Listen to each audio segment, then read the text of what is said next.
এই একটা ভিডিও না চাইলেও আমি 50 বারের ওপরে দেখেছি। তো মেয়েটার এক্সপ্রেশনটা আমার এতটা ভালো লেগেছে যেটা বলে প্রকাশ করা যাবে না। এরা 2 বছর ফেসবুকে রিলেশনশিপ করতো, হঠাৎ করে ছেলেটা একদিন মেয়েটাকে না জানিয়ে দেখা করতে চলে আসে। এটা অবশ্যই মেয়েটার বান্ধবী জানতো যে ওখানে দেখা করতে হবে।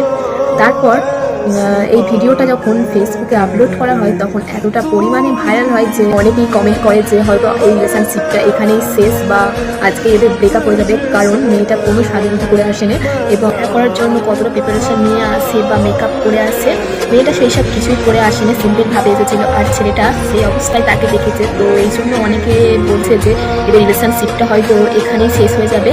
কিন্তু ছেলেটা একটা পিকচার আপলোড দিয়ে সবার মুখ বন্ধ করে দিয়েছে যে সব ছেলেমেয়েরা বাহ্যিক সৌন্দর্য দেখে ভালোবাসে না, কেউ কেউ অন্তরের সৌন্দর্য দেখেও ভালোবাসে।